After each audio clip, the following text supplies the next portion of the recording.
आज असदुद्दीन ओवैसी के बयान को लेकर भी खूब सियासत हुई। महाराष्ट्र सरकार ने ओवैसी के भाषण की जांच कराने के बाद उनके खिलाफ एक्शन का ऐलान कर दिया। ओवैसी ने गौरक्षकों को आतंकवादी बताया है। ओवैसी का कहना है कि मोदी सरकार ने गौरक्षकों के नाम पर आतंकवादी पैदा कर दिए हैं, जिनका मकसद मुसलमानों को मारना है।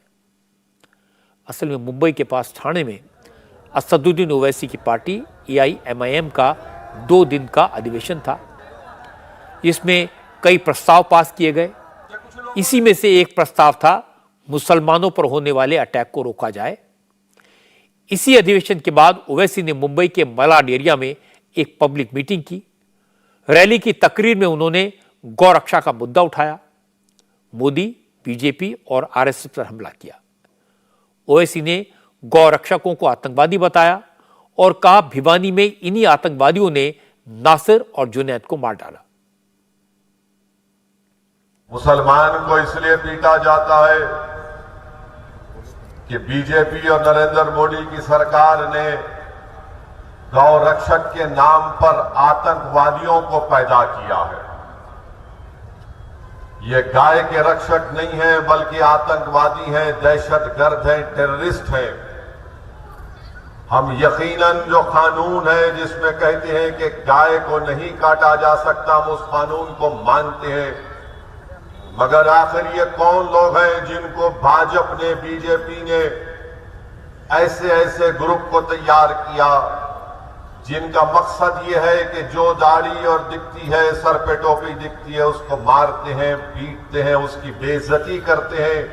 हमने इस बात का जिक्र किया कि इन्हीं लोगों की जुल्म की वजह से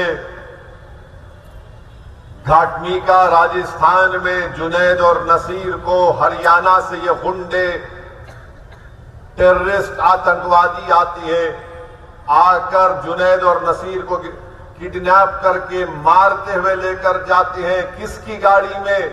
हरियाणा हुकूमत की गाड़ी में, जहां पर बीजेपी की सरकार है। और इतना मारते हैं कि पुलिस स्टेशन को जब लेकर पुलिस के लोगों से कहते हैं कि ले लो इन लोगों को, गिरफ्तार करो, तो पुलिस देख के उनकी हालत देखकर कहती है कि हम नहीं लेंगे इनको। तो ये जालिम लोग, ये आतंकवादी, ये नाथूराम गोडसे की नाजायज औलाद, उनको ले जाकर 150 किलोमीटर दूर नसीर और जुनैद को जला दिया जाता है।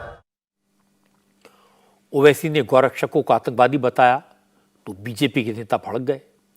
महाराष्ट्र बीजेपी के नेताओं ने ओवैसी के खिलाफ कार्रवाई की मांग कर दी। बीजेपी के लीडर प्रवीण दरेकर ने कहा ओवैसी आतंकवादियों की जुबान बोलते हैं, उनके बयान जहरीले होते हैं, इसलिए ओवैसी पर लगाम लगाना जरूरी है, क्योंकि ऐसे बयानों से कम्युनल टेंशन हो सकती है। ओवैसी का वक्तव्य ही आतंकवादी के सरीका होता है, ये पूरे देश ने देखा है। मुझे लगता है मुस्लिम मतों के लिए ध्रुवीकरण करने के लिए इसी तरह की बयानबाजी वो करते हैं और वो आतंक फैलाते हैं। उनका कौन सा भी बयान देखोगे तो उसमें जहर ही रहता है और वातावरण खराब करने का काम वो करते हैं और उससे एक दूसरे का गला घोटा जा सकता है। तो उसने उसके बयान पे जरा लगाव लगाने की आवश्यकता है। 100% सरकार उनके बयान की जांच करेगी, क्योंकि लोगों को शांति की आवश्यकता है और इसी तरह के बयानबाजी से धार्मिक संघर्ष हो सकता है। तो सरकार जरूर तौर पर जांच करेगी और उसको इसके बारे में लगाव लगाने की कोशिश करेगी।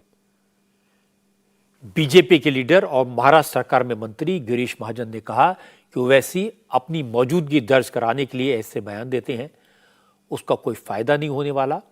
गिरीश महाजन ने कहा कि सरकार ओवैसी के भाषण की जांच करवा रही है, जांच के बाद एक्शन भी होगा। लगता है वो ओवैसी के बारे में हम क्यों बात करें? हमेशा भड़काऊ भाषण करना, गलत आरोप करना, ये उनका काम ही है।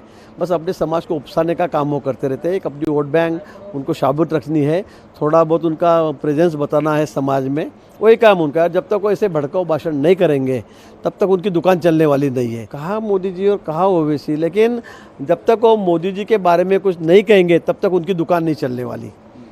तब तक उनकी दुकान नहीं चलेगी। इसलिए वो बस हमारे मोदी जी का नाम लेते रहते हैं, माननीय पंतप्रधान का नाम लेते रहते हैं, कुछ भी जो मन में आए वो बोलते रहते हैं, हमेशा भड़काऊ भाषण करना वही उनका काम है। मुझे लगता है कोई लोग उनकी तरफ ध्यान नहीं देते, लेकिन एक छोटी वोट बैंक उनकी है जो उनके सभी बातों को फॉलो करती है। अच्छा है, उन्होंने उनकी दुकान चलाते रहना। हालांकि मुंबई में ओवैसी ने सिर्फ बीजेपी पर हमला नहीं किया, शिवसेना के साथ मिलकर सरकार बनाने के सवाल पर कांग्रेस और एनसीपी से भी सवाल पूछे। ओवैसी ने कहा कि उद्धव ठाकरे ने असेंबली में कहा था कि बाबरी मस्जिद उन्होंने गिराई, लेकिन सत्ता के लालच में कांग्रेस और एनसीपी शिवसेना के साथ खड़े हो गए। ओवैसी ने कहा कि शरद पवार और राहुल गांधी बताएं कि क्या शिवसेना सेक्युलर है। ओवैसी ने कहा जो लोग ये कहते हैं कि ओवैसी बीजेपी को फायदा पहुंचाने के लिए चुनाव लड़ते हैं, वो ये कहते रहें, लेकिन ओवैसी चुनाव लड़ेगा, बार बार लड़ेगा। जिसमें हिम्मत है उसे रोक कर दिखाए। अब लोग बोलते हैं शिवसेना अब सेकुलर हो गई है। अच्छा, कैसे सेकुलर हुई है भैया बताओ? ये सेकुलरिज्म का सर्टिफिकेट बांटने वाले, ये लाला की दुकान पर बैठकर सर्टिफिकेट बांटने वाले, जब वो कोई कहता है कि मैं और मेरी पार्टी ने बाबरी मस्जिद को शहीद किया, वो सेकुलर हो गया है। मैं चैलेंज कर रहा हूं आज के जलसे से शरद पवार साहब को और वो कांग्रेस के वो साहब जो पूरा भारत फिरे हैं, बताओ शिवसेना सेकुलर है या कम्युनल है? बताओ। 15 साल कांग्रेस के पास इख्तियार था, मगर उद्धव ठाकरे मुख्यमंत्री बने तो बोले हम भी पीछे आ जाते हैं, हम भी भूखे हैं, प्यासे हैं, गरीब हो चुके हैं, हमारे घर वीरान हो चुके हैं, हमको भी एक गाड़ी के ऊपर लाल लाइट चाहिए जो टाई टाई टाई करके रोड पर चल सके।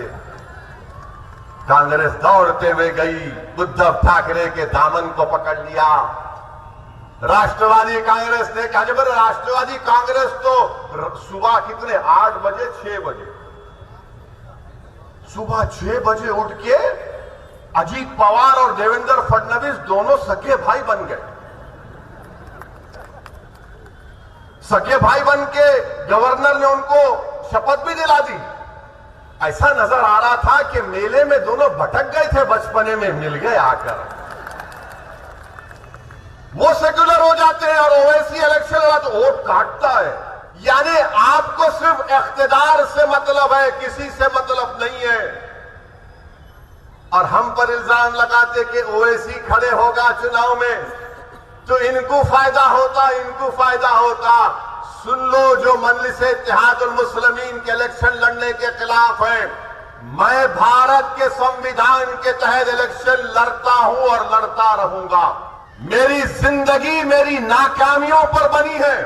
तुम जिंदगी भर लगाओ मुझ पर इल्जाम, मगर मेरे कदम डगमगाने वाले नहीं है। इलेक्शन लड़ूंगा, एक लड़ूंगा, हारूंगा, फिर लड़ूंगा। जिंदगी की जब तक अल्लाह जिंदगी में इन सांसों को बरकरार रखेगा, मंजलिस का सिपाही जब तक अल्लाह रखेगा, मैं इलेक्शन लड़ूंगा, मेरे साथी इलेक्शन लड़ेंगे। हम लड़ेंगे जालिमों के खिलाफ, हम मजलूमों के हक के लिए लड़ते आए, लड़ते रहेंगे। हम नौजवानों के रोशन मुस्तकबिल के लिए लड़ते आए, लड़ते रहेंगे। हम अपनी मां और बहनों के चेहरों पर मुस्कुराहट देखना चाहते हैं, इलेक्शन लड़ेंगे। हम अपने घरों में अपनी बेटियों की हंसी की आवाज सुनना चाहते हैं, लड़ेंगे। इंडिया टीवी हर वक्त हर जगह डाउनलोड करने के लिए सर्च करें India TV news Google play store या ऐप स्टोर पर।